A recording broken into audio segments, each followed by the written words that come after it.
So hello my dear students, अब हमारा next chapter है चैप्टर नंबर 16 लाइट। क्लास 8 का साइंस का चैप्टर नंबर 16 लाइट। बच्चों एनसीईआरटी इस चैप्टर में शुरुआत में कुछ बात करती है लाइट के बारे में, जैसे कि अगर आपको कोई चीज देखनी है तो लाइट जरूरी है। बिना लाइट के आप कुछ नहीं देख सकते। हाँ, बिना लाइट जरूरी, आप अंधेरे में कुछ चीज नहीं देख सकते। मतलब फॉर विजिबिलिटी अगर मैं बात करूं, फॉर विजिबिलिटी, ठीक है, विजिबिलिटी मतलब कुछ अगर दिखनी चाहिए, विजिबिलिटी, ठीक है, क्या चीज जरूरी है? लाइट, ठीक है, लाइट इज मस्ट, ठीक है, लाइट होनी ही चाहिए। अच्छा, एक बात समझ लो बेटा, ऑब्जेक्ट्स के बारे में एनसीईआरटी बोलती है कि ऑब्जेक्ट्स दो प्रकार के होते हैं, दो टाइप्स के होते हैं। ऐसे ऑब्जेक्ट्स जो खुद की लाइट एमिट करते हैं, मतलब ल्यूमिनस, ल्यूमिनस मतलब लाइट को एमिट करने वाले, जैसे बल्ब, जो बल्ब जलता है, ट्यूबलाइट जलती है, वो क्या है? लाइट एमिट करते हैं, ठीक है, मतलब कैसे? ल्यूमिनस है। अच्छा, जो मान लीजिए सन, सन कैसा है? लाइट को एमिट करता है। स्टार कैसे है? लाइट को एमिट करते हैं। मून कैसा है? लाइट को रिफ्लेक्ट करता है, एमिट नहीं करता। अब बात समझना बेटा, तो ये हो गया नॉन ल्यूमिनस, ठीक है, it is non luminous objects. Okay बच्चों, तो दो टाइप के ऑब्जेक्ट्स होते हैं। जैसे अपन अपन जो ह्यूमंस हैं, क्या हम एक दूसरे को देख पाते हैं? हाँ बिल्कुल, आप मेरे सामने आओगे, मैं आपके सामने आऊंगा, तो अपन एक दूसरे को देख पाएंगे, ठीक है। लेकिन बात ये है बच्चों कि हम एक दूसरे को कैसे देख पा रहे हैं? क्या हम लाइट एमिट कर रहे हैं? नहीं, हम लाइट को रिफ्लेक्ट कर रहे हैं। ओके, अच्छा, ओके, बेटा नॉन ल्यूमिनस का एक और वर्ड है इल्यूमिनेटेड, ठीक है, याद रखिएगा, इल्यूमिनेटेड, ठीक है। ओके, तो ऑब्जेक्ट्स दो टाइप के, ल्यूमिनस और non luminous. Non luminous is also called as illuminated. Luminous मतलब जो लाइट क्या करते हैं? एमिट करते हैं, लाइट एमिट करते हैं। और ये वाले क्या करते हैं? लाइट को रिफ्लेक्ट करते हैं, ठीक है, ये जो है जो लाइट को रिफ्लेक्ट करते हैं। ओके, चलिए अब हम नेक्स्ट पॉइंट पे आते हैं, ठीक है। तो अगर लाइट कहीं से जा रही है, ठीक है, तो किसी एक रे, अपन मतलब एक सिंगल लाइन ऑफ लाइट को क्या बोलते हैं? रे, ठीक है, रे, रे, आर ए वाई, रे। तो चलिए इसको अपन देखते हैं, ठीक है। अब मान लीजिए मैं एक रे बना रहा हूँ, ठीक है, तो देखिएगा जरा, अगर मैं बोलता हूँ, अगर ये एक सिंगल लाइट है तो इसको अपन क्या बोलेंगे? रे। बहुत सारी है तो बीम। ये आप ध्यान रखिएगा, रे और बीम, नेचर में क्या एग्जिस्ट करता है? बीम। हाँ, लेकिन हम रे लेके पढ़ाई करते हैं, क्यों सर? अरे बीम बनाएगा, जब ऐसी सेम लाइन बार बार बनानी पड़ेगी, सेम टाइप लाइन, इसलिए अपन क्या लेते हैं? अपन हमेशा रे को लेकर स्टडी करते हैं। चलिए थोड़ा सा स्टडी करना शुरू करते हैं। कैसे? मान लीजिए एक सरफेस है, ठीक है, ये एक टाइप का रिफ्लेक्टिंग सरफेस है, ठीक है, ओके सर, ये एक टाइप का रिफ्लेक्टिंग सरफेस हो गया, ठीक है, okay, it is type of reflecting surface. अब बात समझिएगा, यहां से एक रे आया, इस रे को अपन क्या बोलेंगे? Incident ray. Okay sir, it is called as incident ray. बच्चों मैं जो जो बना रहा हूँ फिर मैं मिटा रहा हूँ, आप बनाते जाइएगा, ठीक है। It is called as incident ray. अच्छा, टकरा के चले जाएगी। Now it is called as reflected ray. Okay, it is called as reflected ray. अच्छा, बीच में एक लाइन आएगी, इमेजिनरी लाइन, ठीक है, इसको अपन क्या बोलते हैं? Normal. It is called as normal. एक बात समझना बच्चों, ठीक है, इंसिडेंट रे, रिफ्लेक्टेड रे, बीच में नॉर्मल, तीनों एक सेम प्लेन पर लाई करते हैं, सेम प्लेन पर। सेम प्लेन पर कहने का मतलब मान लीजिए ये इंसिडेंट रे आया, ठीक है, ये इंसिडेंट रे ब्लैक वाला आया, ठीक है, ओके सर, अब ये रिफ्लेक्ट बन के निकल गया, ओके सर, ये रिफ्लेक्ट होके निकल गया।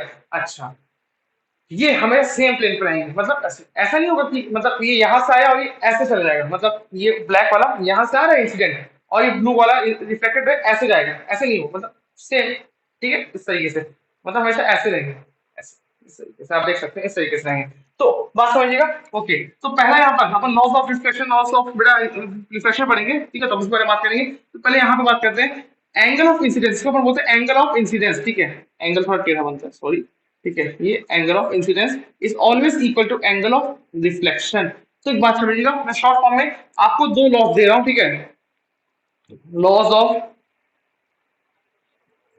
रिफ्लेक्शन के मेनली दो लॉस है, ठीक है। पहला शॉर्ट फॉर्म में लिखता हूं बेटा, incident ray, reflected ray and normal all lie on same plane, okay sir. और सेकंड अपन आते हैं, ठीक है, यहाँ पर सेकंड केस में अपन आते हैं कि angle of incidence is always equal to angle of reflection. तो आई होप आपको एक छोटा सा टॉपिक समझ में आया होगा, प्लीज इसको नोट डाउन कर लीजिए। अब हम अपने नेक्स्ट टॉपिक पर आ रहे हैं, लेकिन उससे पहले आइस को पढ़ाने से पहले जो मेन टॉपिक है थोड़ा सा मैं आपको बताता हूँ। रिफ्लेक्शन बिना यहाँ पर दो टाइप के होते हैं, एक होता है डिफ्यूज और एक होता है रेगुलर, ठीक है, एक होता है रेगुलर एक होता है डिफ्यूज। ओके, अब देखिएगा रेगुलर इरेगुलर डिफ्यूज क्या है, बात समझना बेटा। मैं बोल रहा हूँ अगर यहाँ पर मैं छोटा सा इसको मैं मिटा देता हूँ, ठीक है, प्लीज आप इसको नोट डाउन कर लीजिएगा, स्क्रीनशॉट ले लीजिए, ठीक है। एक होता है रेगुलर रिफ्लेक्शन, एक होता है इररेगुलर रिफ्लेक्शन। इररेगुलर रिफ्लेक्शन को अपन डिफ्यूज रिफ्लेक्शन भी बोलते हैं। डिफ्यूज रिफ्लेक्शन क्यों बोलते हैं, क्योंकि एक्चुअली उसमें प्रॉपर रिफ्लेक्शन नहीं हो पा रहा है। क्यों नहीं हो पा रहा है, सरफेस टेढ़ी में ही है, ठीक है। जैसे मैं बात करूं, एक मैं ये सरफेस बनाता हूं, थोड़ा अच्छे से नहीं हुआ, ठीक है, एक ये सरफेस हो गया, ठीक है, हो गया, और एक ये वाला सरफेस हो गया, हाँ ठीक है, ओके, यहाँ पर ये ठीक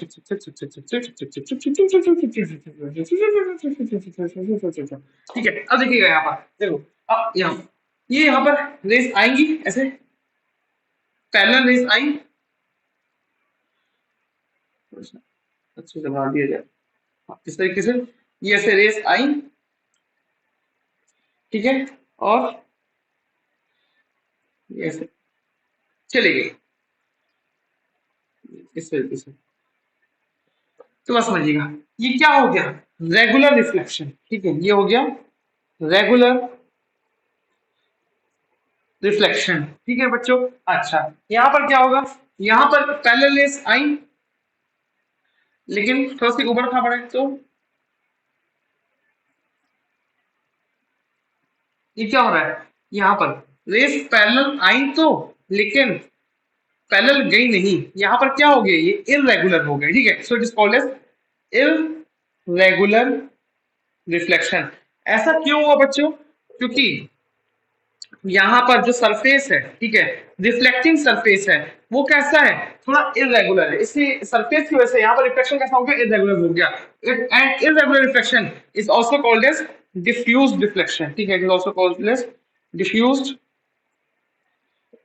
रिफ्लेक्शन। सो आई होप आपको छोटा सा टॉपिक समझ में आया होगा, प्लीज इसको नोट डाउन कर लीजिएगा, ठीक है। अब हम आते हैं नेक्स्ट टॉपिक पर, जो कि हमारा टॉपिक है रिफ्लेक्टेड लाइट। क्या अपन दोबारा रिफ्लेक्ट कर सकते हैं, हाँ बिल्कुल, ठीक है, आपके साइंस में टॉपिक है एनसीईआरटी में, can reflected light be reflected again, बिल्कुल आप मिरर की हेल्प से कर सकते हैं, ठीक है, yes of course you can, ठीक है। कैसे कर कैसे सकते हैं, अरे सीधी बात है, मिरर है, मिरर काम है रेस को रिफ्लेक्ट करना। अगर आपने एक मूवी आई थी, कौन सी थी, बाजीराव मस्तानी में भी शायद, ठीक है, हाँ बाजीराव मस्तानी, पता नहीं कौन सी थी, जिसमें वो बोलते हैं कि जो क्वीन रहती है वो मतलब राजा को with the help of reflection, multiple reflections, राजा को अपने कमरे में बैठे बैठे देख सकती है, ठीक है। अच्छा, तो उसका वो सब एग्जांपल्स नहीं लिखना है, बाजीराव मस्तानी का भी आएगा कि क्या ऐसा हो सकता है, क्वेश्चन में आया कि क्या मल्टीपल रिफ्लेक्शन पॉसिबल है, आप बोले हाँ, एग्जांपल तो आपने लिख दिया बाजीराव मस्तानी, मस्तानी ने बाजीराव को देखा पिक्चर में, ठीक है, मतलब ऐसा नहीं लिखना, ठीक है, फिर आपको देखेंगी कौन, आपके पेरेंट्स, ठीक है। तो यहाँ पर अपन आते हैं नेक्स्ट पॉइंट में, देखिए, तो यहाँ पर क्या मल्टीपल रिफ्लेक्शन पॉसिबल है, हाँ बिल्कुल, एक पॉइंट लिखता हूँ, मल्टीपल रिफ्लेक्शन इज पॉसिबल, हाँ पॉसिबल तो है। अच्छा पॉसिबल है सर, तो ये बताइए एग्जांपल देके बताइए, एग्जांपल, ठीक है, बार्बर के यहाँ जाते हैं बाल कटवाने की, खुद ही काट लेते हैं, बार्बर के साथ बाल हम कटवाते कहाँ है, बड़े बड़े बाल, ठीक है, नहीं बेटा कटवाने के लिए, ठीक है, ओके। सो यहाँ पर क्या बार्बर यूज करता है, ठीक है, बार्बर शॉप में मल्टीपल रिफ्लेक्शन का यूज होता है, हाँ ठीक है। बेटा ध्यान करिए, जब आप बार्बर बोलते हैं भैया पीछे ज्यादा मत काटना, ठीक है, बालों बोलते हैं ठीक है, लेकिन बाल कटाने के बाद आप उसको बोलते हैं दिखा भैया तो पहले पैसे मेरे को बाल दिखा, ठीक है, अगर नहीं ज्यादा काटा होगा तो मैं तेरे को पैसे नहीं दूंगा। क्यों, आपको देखना है पीछे, अब आप पीछे कैसे देख सकते हो, मिरर कहाँ लगा है, सामने, तो बार्बर बार्बर क्या करता है, पीछे मिरर लेके खड़ा हो जाता है, क्यों, पीछे के जो हेड है, ठीक है, उसके रेस जाएंगे कहाँ, पीछे के मिरर में, और पीछे के मिरर से सामने की मिरर में, बात समझ लो। जैसे अगर मेरा ये है हेड है, और ये मिरर है, तो यहाँ से ये यहाँ का रिफ्लेक्शन जाएगा पीछे के मिरर में, और पीछे के मिरर से सामने के मिरर में, और मेरे को अपना पीछे का हिस्सा दिख जाएगा, पीछे का हेड वाला हिस्सा दिख जाएगा। तो ये क्या है, ये मल्टीपल रिफ्लेक्शन का एक एग्जांपल है, बार बार शॉप में आपको देखने को मिलता है। आपको एक पेरिस्कोप में देखने को मिलता है। सर पेरिस्कोप क्या होता है, ठीक है, मैं चलो थोड़ा सा बता देता हूँ। बेटा कुछ इस तरह का स्ट्रक्चर होता है, मान लो अगर आप कभी मूवीज वूवीज में देखे होगे या फिर कार्टून में देखोगे, ऐसे मतलब सबमरीन होते हैं, सबमरीन के अंदर एक तो ऐसा स्ट्रक्चर होता है, ठीक है, इसका मतलब बोलते हैं पेरिस्कोप, ठीक है। यहाँ पर हमारे कैप्टन अमेरिका, कैप्टन इंडिया बोलेंगे, कैप्टन इंडिया बैठे रहते हैं, ठीक है, इंडियन से इंडिया बोलेंगे, ठीक है। अच्छा, यहाँ पर यहाँ से लाइट आएगी, क्या रिफ्लेक्ट हो जाएगी, नहीं। आपको एक चीज ध्यान रखनी है बेटा, ठीक है, light always travels in a straight line, ठीक है, ये चाहे लिख दिया, light always travels in a straight line, light always travels in a straight line. अब बात समझिएगा, यहाँ पर हमने क्या किया, यहाँ पर एक मिरर प्लेस कर दिया, ओके सर, एक मिरर हो गया, एक मिरर यहाँ पर प्लेस कर दिया, ओके सर, यहाँ पर एक मिरर हो गया। अब क्या होगा, यहाँ पर लाइट आएगा और ट्रैवल करेगा, कैसे, यहाँ से आया ये ऐसे, अब इस मिरर की वजह से कहाँ आ जाएगा, ये यहाँ पर आ जाएगा, ओके सर, यहाँ पर आ गया। अब इसके से यहाँ पर से वापस से रिफ्लेक्ट हो जाएगा, ठीक है। तो मतलब देखो यहाँ पर मल्टीपल रिफ्लेक्शंस हो पा रहे हैं, और तभी हम चीजें दिखती हैं। ये क्या है, ये जो हमने बनाया है मिरर है बेटा, मिरर लिख लीजिएगा, ठीक है। तो पेरिस्कोप में होता है, ठीक है। अच्छा, यहाँ पे एक इंस्ट्रूमेंट आता है कैलिडोस्कोप, आपके एनसीईआरटी में दिया हुआ है। जैसे आप एक दूरबीन टाइप का होता है, ठीक है, थोड़ा सा टेलीस्कोप टाइप का, आप उसमें जब देखते हैं तो उसमें कांच के कुछ टुकड़े रहते हैं। अब वहां पर मल्टीपल रिफ्लेक्शन की वजह से वहां पर हमको नए इमेजेस देखने को मिलते हैं, ठीक है। तो उसका मैं आपको देता हूँ, ठीक है। सो थर्ड है कैलिडोस्कोप, कैलिडोस्कोप,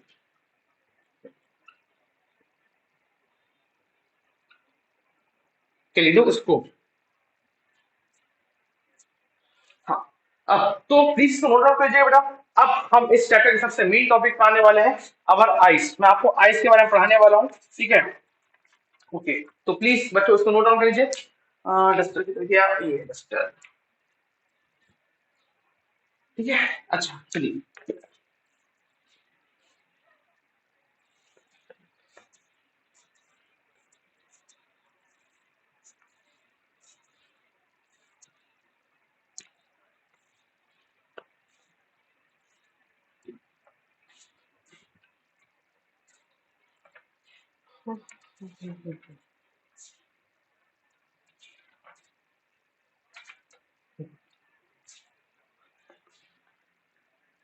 आइस बेटा हेडिंग लीजिएगा, आइस। मैं हेडिंग नहीं डाल रहा हूँ, ठीक है, मैं डायरेक्टली शुरू करने वाला हूँ। तो प्लीज हेडिंग डाल दीजिए आप, मैं जब तक इंक को थोड़ा सा रिफिल कर लूँ, ठीक है। थोड़ी ink खत्म हो गए चुके हैं।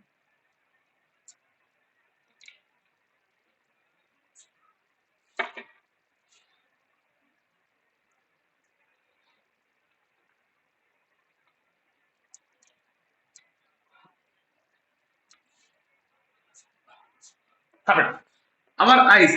तो बेटा एनसीडी शुरुआत करती है ये बोल के कि हमारी जो आंखें हैं बहुत सेंसिटिव है, बहुत जरूरी ऑर्गन है। देखो बेटा मैं थोड़ा रफली डायग्राम बना रहा हूँ, आप भी प्लीज थोड़ा सा मतलब मैनेज कर लीजिएगा, क्योंकि रिविजन लेक्चर है, ज्यादा डिटेलिंग में जाऊंगा तो थोड़ा सा दिक्कत हो जाएगी, ठीक है। ठीक है, ओके, हाँ ठीक ही है, बहुत बुरा तो नहीं है, अच्छा भी नहीं है, ठीक है। ओके चलिए, अब नेक्स्ट पॉइंट यहाँ पर हम करते हैं, ठीक है, इस तरीके से।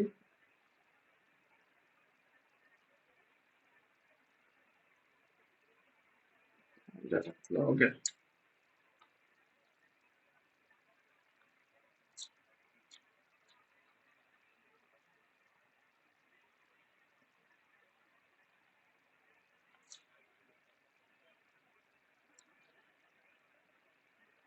मेरे दिन भी तो, मेरी शाम तो, मेरे रात के सपनों में तू, कौन है सपने में। पढ़ाई है बेटा, पढ़ाई करो, मेरा दिमाग नहीं लगाओ, ठीक है, पढ़ाई करो, पढ़ाई पढ़ाई करो बेटा।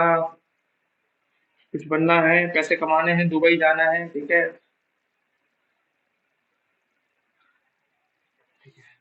ओके चलिए, कब यहाँ पर, हाँ, इस तरीके से एक ये हो जाएगा, yes।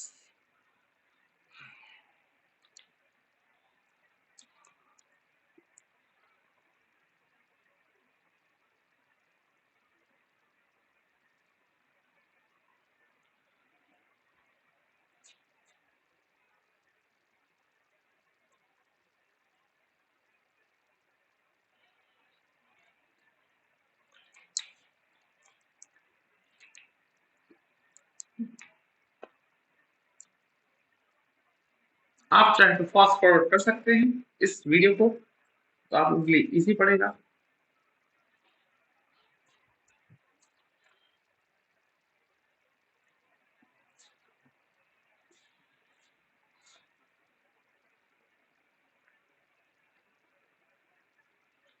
इसको ब्लैक कलर से आइरिस बना देता हूँ, ज्यादा इजी लगेगा।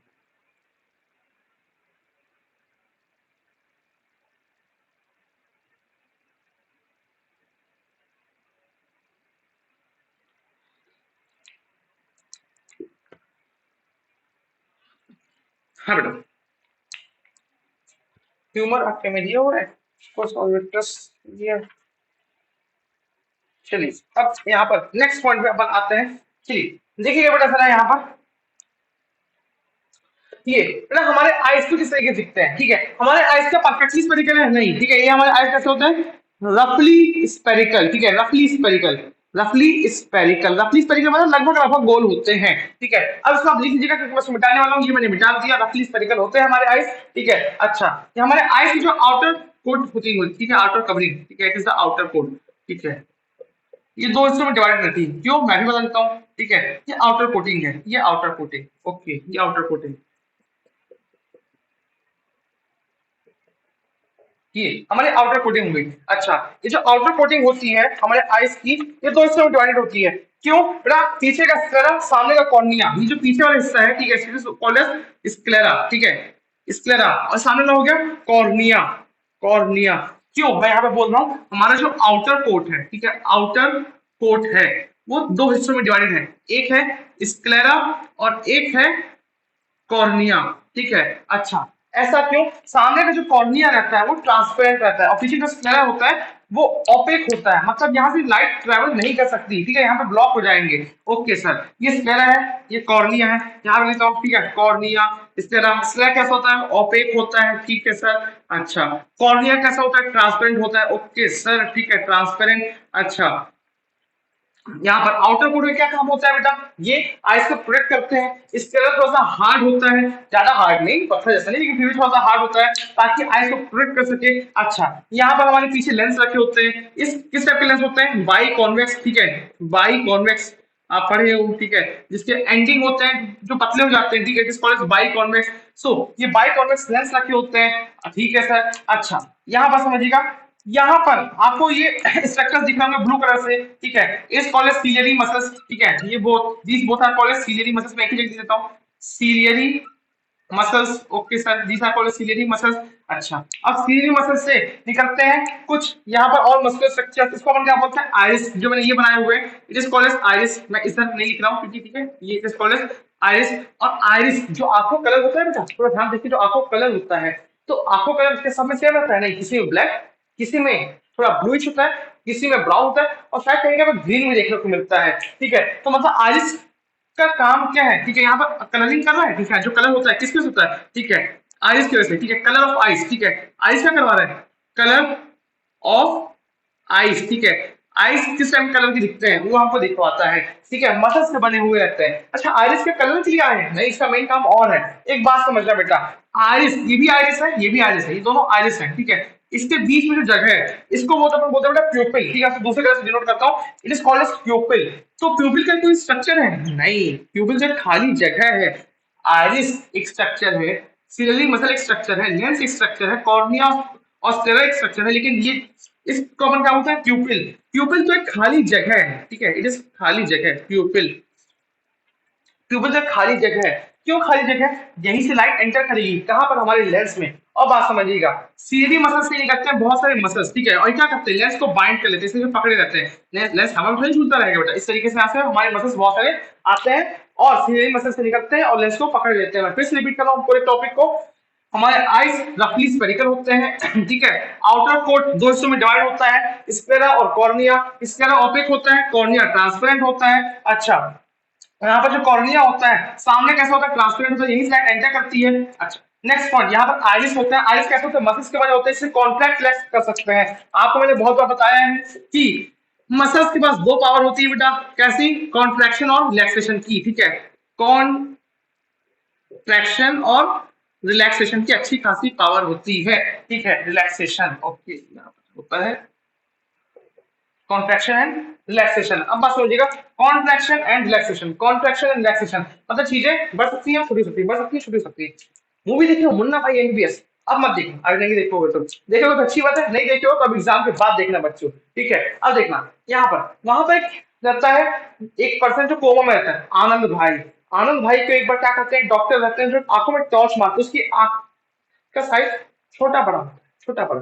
क्यों, किसकी वजह से, प्यूपिल की वजह से, ठीक है, प्यूपिल। और प्यूपिल का साइज क्यों छोटा बड़ा होता है, आइरिस की वजह से। मतलब आइरिस का साइज अगर बढ़ेगा तो प्यूपिल का साइज छोटा होगा, और आइरिस का साइज अगर छोटा होगा तो प्यूपिल का साइज बढ़ेगा। बात समझ रहे हो, आइरिस अगर, आइरिस का साइज अगर बढ़ा तो प्यूपिल हो गए छोटे, और जब आइरिस का साइज हुआ छोटा तो प्यूपिल हो गए बड़े। क्यों ऐसा होता है, जब ज्यादा लाइट आएगी तो आइरिस बढ़ जाएंगे, प्यूपिल का साइज छोटा कर देंगे, और जब डिम लाइट होगी तब प्यूपिल छोटे जाएंगे और आइरिस बड़े हो जाएंगे। बात समझना, मैं यहाँ पे चाय लिख देता हूँ, ठीक है बच्चों, मैं आपको लिखा के समझा देता हूँ। मैं बोलता हूँ, जब डिम लाइट होगी, ठीक है, डिम लाइट, तो डिम लाइट में क्या होगा, यहाँ पर हमारे आइरिस क्या हो जाएंगे, कॉन्ट्रैक्ट कि रिलैक्स। हमारे जो आइरिस है, ठीक है, जो हमारे आइरिस है वो क्या होंगे, कॉन्ट्रैक्ट रिलैक्स, कॉन्ट्रैक्ट, ठीक है, मतलब छोटे, ठीक है। और इसकी वजह से प्यूपिल क्या हो जाएगा, प्यूपिल, प्यूपिल का साइज बढ़ जाएगा, प्यूपिल एंड लार्ज। और वहीं पे बात करें जब हाई लाइट होगा, ठीक है, हाई इंटेंसिटी लाइट, लाइट होगा, हाई लाइट, डिम लाइट बोल सकते हैं, ठीक है। और इसके साथ साथ ब्राइट, ब्राइट बोल सकते हैं, हाई सच है, ब्राइट लाइट, ठीक है, ब्राइट बोलना ज्यादा सही है, ब्राइट लाइट होगा, ठीक है। तब क्या होगा, तब आइरिस क्या हो जाएंगे, रिलैक्स हो जाएंगे, मतलब बड़े हो जाएंगे ताकि ज्यादा लाइट एंटर नहीं करे, ठीक है। आइरिस रिलैक्स हो जाएंगे, और रिलैक्स होने की वजह से प्यूपिल का साइज क्या हो जाएगा, छोटा हो जाएगा, प्यूपिल डिमिनिश, ठीक है, प्यूपिल साइज छोटा, ठीक है। तो मैं ऐसे बना देता हूँ, समझ जाइए, प्यूपिल साइज छोटा हो जाएगा, थोड़ा समझ जाइएगा, एक रिवीजन है, थोड़ा फटाफट पढ़ा रहा हूँ, ठीक है। अरे बेटा, लाइट जब ज्यादा आएगी, एंटर करेगी, मतलब खूब सारी लाइट होगी, ब्राइट लाइट होगी, खूब ज्यादा लाइट आएगी, तो क्या हो जाएगा, आइरिस का साइज बड़ा हो जाएगा, ठीक है, बड़ा मतलब कॉन्ट्रैक्ट रिलैक्स, रिलैक्स, और प्यूपिल का साइज छोटा हो जाएगा। अब बात समझिए, पीछे वाले रखे हुए लेंस, बाई कॉन्वेक्स लेंस, ठीक है। अच्छा, यहाँ से अब क्या होता है, यहाँ से रेस आएंगी, ठीक है, ये ऐसे रेस आएंगी, ठीक है। अब कहाँ जाएंगी, लेंस में, लेंस में जाएंगी, ठीक है, इस तरीके से लेंस में जाएंगी, ये रेस आ रही है, और यहाँ पर अब एक इमेज बनेगी, पीछे आके एक इमेज बनेगी, ठीक है। मान लीजिए यहाँ कहीं पर इमेज बनती है, तो पीछे एक लेयर होती है, it is called as retina, ठीक है, it is called as retina, ठीक है। तो मैं यहाँ पे एक रेटिना की लेयर बना देता हूँ,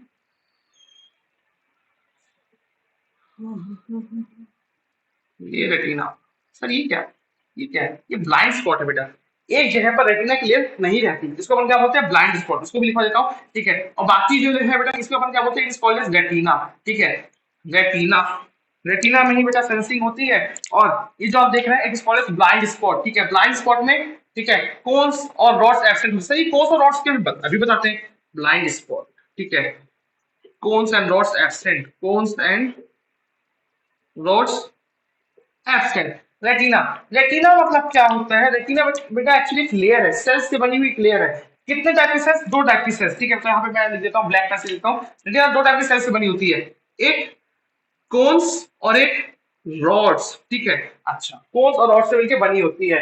कोन्स क्या करते हैं, कोन्स बेटा ब्राइट लाइट को सेंस करते हैं, ठीक है, ब्राइट लाइट मतलब जैसा ये उजाला है ना, मतलब यहाँ पर कमरे में अगर अच्छा उजाला है, अच्छी लाइट है, तो मेरे कौन से सेल्स काम कर रहे होंगे, कोन्स, क्योंकि कब काम करते हैं, ब्राइट लाइट में, ठीक है, ब्राइट लाइट में। और वहीं पर जो रॉड्स है वो कब काम करते हैं, डिम लाइट में ही काम करते हैं, ठीक है, ये डिम लाइट में काम करते हैं। मतलब मान लो मैं अगर रात में 2 बजे छत पे जाके बिना लाइट के खड़े रहूंगा तो चांद की तो रोशनी आ रही है बेटा, अमावस्या की रात नहीं, ठीक है, पूर्णिमा की रात है, लेकिन लाइट कम है कि ज्यादा, कम है, डिम है, तब मेरे कौन से सेल्स एक्टिवेट होंगे, रॉड्स। तो बात समझना, रेटिना लेयर दो सेल्स से मिलकर बना होता है, कौन सा, रॉड्स, उसमें से जो ब्राइट लाइट में काम आए कोन्स, और जो डिम लाइट में काम आए रॉड्स, ठीक है। तो यहाँ पर हमने इस आइस को क्लियर कर लिया है, मैं एक बार चेक कर लेता हूँ कोई पॉइंट छूटा तो नहीं है, आप प्लीज इसको एक बार बना लीजिए, ठीक है, ओके, ठीक है, ये भी ठीक है, कॉर्निया ठीक है, ओके। बेटा आपको पता है क्वेश्चन आएगा, the size of प्यूपिल is regulated by iris, बड़ी बात है, क्योंकि आइरिस का साइज छोटा बड़ा होगा तो प्यूपिल का साइज छोटा बड़ा होगा, इससे प्यूपिल का size is regulated by iris, ठीक है, ओके।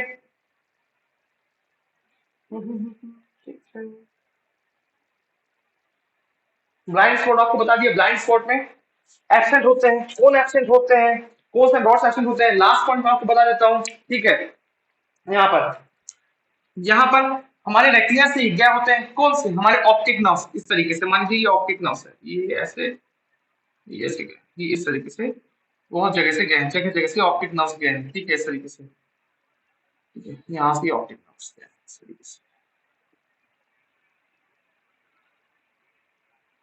ठीक है, ये क्या है बेटा, हमारे ऑप्टिक नर्व्स।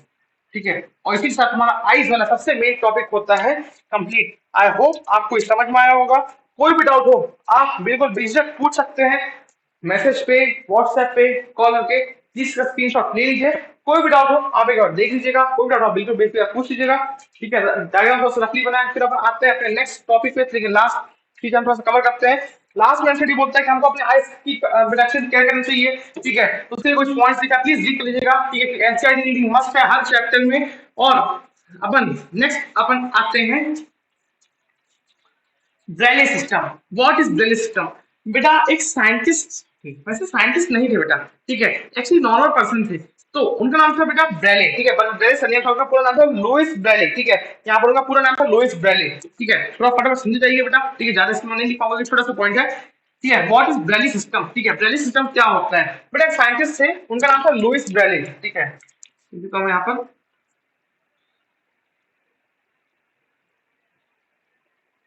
Louis Braille. ठीक है, हाँ सही है, BRAILLE। अच्छा BR, सॉरी, अच्छे से पढ़ा लिख देता हूँ।